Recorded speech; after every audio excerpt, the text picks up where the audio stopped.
Hello ISOPians, how are you guys? मेरो नाम विष्णु कार्की हो र यो हो SQL crash course. आज हामी पार्ट 8 हेर्न गइरहेका छौं कन्डिसन्स इन SQL. पार्ट 7 मा मैले एग्रीगेट फंक्सनको बारेमा कुरा गरेको थिएँ.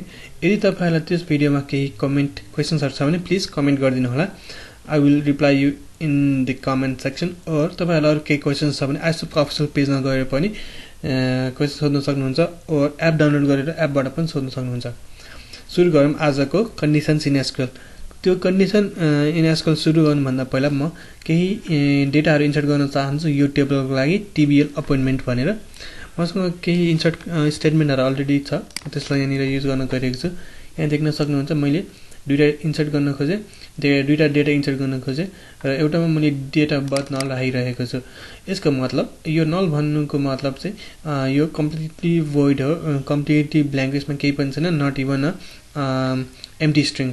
यसमा कुनै डेटा नै छैन भनेर सपोज गरिएको छ. यसको मतलब यो नल हो र म यसलाई एक्जिक्युट गर्न गइरहेको छु. यहाँ हेर्न सक्नुहुन्छ दुईटा रो इन्सर्ट भएको छ. फेरि चेक गरौँ भेरिफिकेसनको लागि. यहाँनिर देख्न सक्नुहुन्छ दुईटा डेटा इन्सर्ट भएको छ जसमा एउटाको डेटा बर्थ चाहिँ एम्प्टी छ. यो मैले हाम्रो लागि चाहिने कन्डिसनको लागि युज हुने भएकोले गर्दाखेरि यसरी डेटा इन्सर्ट गरेको हो. अब हामी मुभ गरौँ हाम्रो कन्डिसन्समा. कन्डिसन्स इन SQL फर्स्टमा छ एन्ड कन्डिसन. हाम्रो नर्मल सिलेक्ट कन्डिसन भनेको यो हो. यसले के गर्छ, यसले हामीलाई सिलेक्ट गर्न काम गर्छ. अब यहाँ मैले कन्डिसन लगाएँ where gender equals female and year DOB equals 1998. अब मैले के कन्डिसन दिएँ भन्दा यहाँ मैले कन्डिसन दिएँ एन्ड भनेर. मेरोमा यो कन्डिसन पनि ट्रु हुनुपर्छ र यो कन्डिसन पनि ट्रु हुनुपर्छ. फिमेल हुनुपर्छ ट्रु हो. 1 2 3 4 छ तर यहाँ सबैमा 1998 डेट अफ बर्थ छैन. एउटा दुईटामा मात्र छ. अब यसले मलाई दुईटा मात्र डेटा रिटर्न गर्छ. सो एन्डले के गर्छ, दुईटै कन्डिसन ट्रु हेर्छ र अनि मात्र डेटा रिटर्न गर्छ. अब हामी नेक्स्ट मुभ गरौँ अरले कसरी काम गर्छ. सेलेक्ट स्टार फ्रम यही कन्डिसनलाई कपी गरौँ र मैले यहाँनिर यसलाई पेस्ट गरेर मैले कन्डिसन चेन्ज गरेँ. एन्डलाई मैले अब ओर बनाइदिएँ भने के हुन्छ, यहाँ हाम्रो सिलेक्ट कन्डिसनले 7वटा डेटा दिएको थियो र यसबाट यसले म्याच गरेको डेटा दुईटा मात्र रिटर्न भएको थियो. अब यसले कतिवटा डेटा दिन्छ र किन दिन्छ त्यो हेरौँ हामी. यसले हामीलाई 5वटा डेटा दियो किनभने यहाँ हेर्न सक्नुहुन्छ हामीलाई यसले चाहिँ यो अर्थले कसरी काम गर्छ भन्दा कि यो म्याच हुनुपर्छ कि यो म्याच हुनुपर्छ. अब हेर्न सक्नुहुन्छ जेन्डर इक्वल टु फिमेल कतिवटा म्याच हुन्छ 1 2 जेन्डर इक्वल टु फिमेल 4वटा म्याच हुन्छ भने 4वटा डेटा आउँछ र 1998 म्याच हुने भनेको यसमा पनि म्याच हुन्छ, यसमा पनि म्याच हुन्छ. त्यसकारणले गर्दाखेरि अहिलेको लागि हामीसँग कतिवटा डेटा आयो भन्दाखेरि 5वटा डेटा आयो. त्यसले गर्दाखेरि हामीसँग चाहिँ यो 5वटा डेटा आएको हो र अरूले कसरी काम गर्छ कि यो म्याच हुनुपर्यो कि यो म्याच हुनुपर्यो.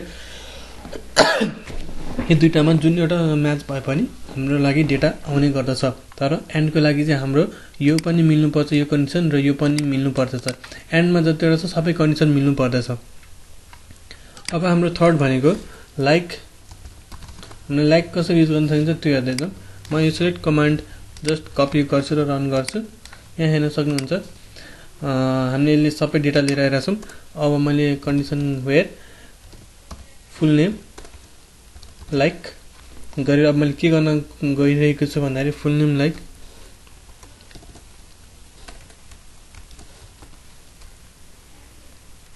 ON यस्तो गरेर मैले सर्च गर्न गइरहेको छु. यहाँ देख्न सक्नुहुन्छ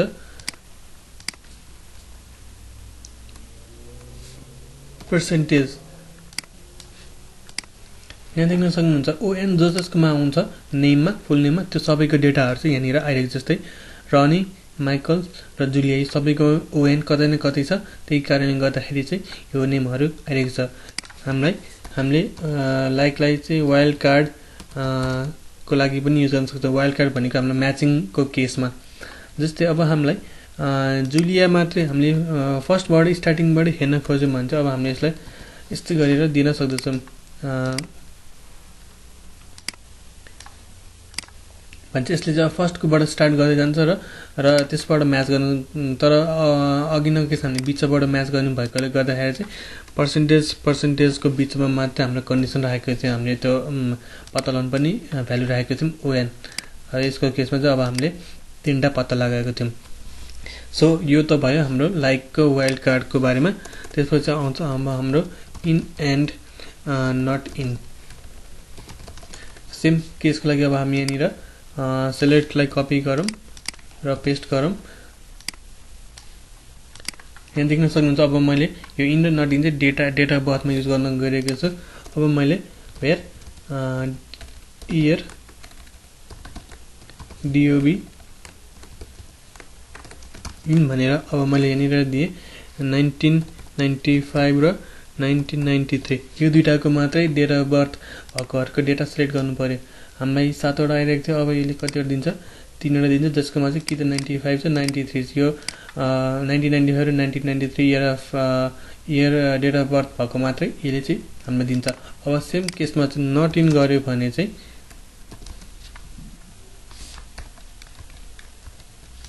यसलाई कपी गरेर अब हाम्रो यहाँनिर हेर्न सक्नुहुन्छ नट इन गरेर हेर्यो भने चाहिँ यो दुईटै एक्जिक्युट गरेर हेर्यो भने यहाँ देख्न सक्नुहुन्छ यसमा नलको डेटा नल भएको आएको छैन किनभने त्यसले कुनै पनि कन्डिसन म्याच गर्दैन बाकी यसमा म्याच हुने माथि आयो र अर्को केसको लागि चाहिँ तलपट्टि आइरहेको छ यसरी हामीले इन र नट इनलाई युज गर्न सक्दछौं अब अर्को आउने भनेको बिट्विन हो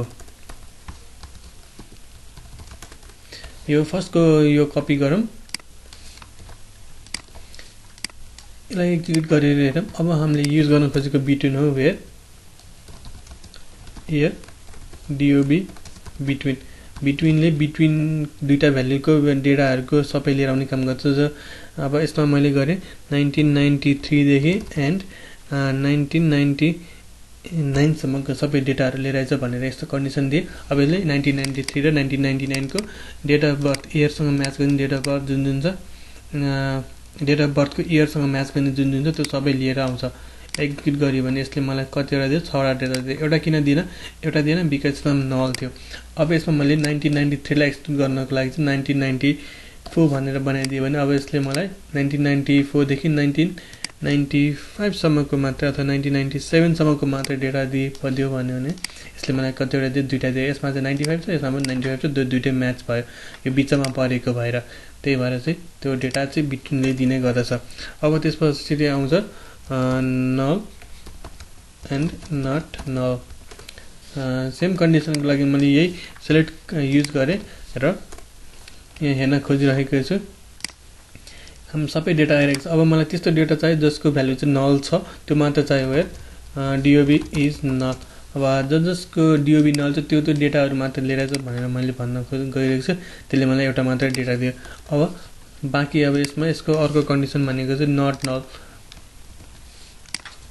is not null अब यो कन्डिसनले चाहिँ मलाई के दिन्छ त्यो बाइक सबै डेटा दिन्छ यहाँ हेर्न सक्नुहुन्छ 7 यो बाइकको सबै डेटा चाहिँ यो यहाँनिर गइरहेको छ यसरी चाहिँ हामीले नल र नट नल युज गर्न सक्छौं सो यसरी चाहिँ हाम्रो कन्डिसन्सहरु चाहिँ युज गर्न सक्दछौं that's a wrap up for now please यो फेरि प्र्याक्टिस गर्नु होला र केही क्वेशन्स छ भने कमेन्ट सेक्सनमा कमेन्ट गर्नु होला क्वेशन गर्नु होला म तुरुन्त रिप्लाई दिन्छु र अरु केही क्वेशन छ भने चाहिँ ISOP को अफिसियल पेजमा गएर पनि सोध्न सक्नुहुन्छ अथवा एप डाउनलोड गरेर पनि सोध्न सक्नुहुन्छ भिडियोजहरुलाई सब्स्क्राइब गर्दै गर्नु होला लाइक कमेन्ट शेयर पनि गर्नु होला I'll be with you guys in another video thanks so much bye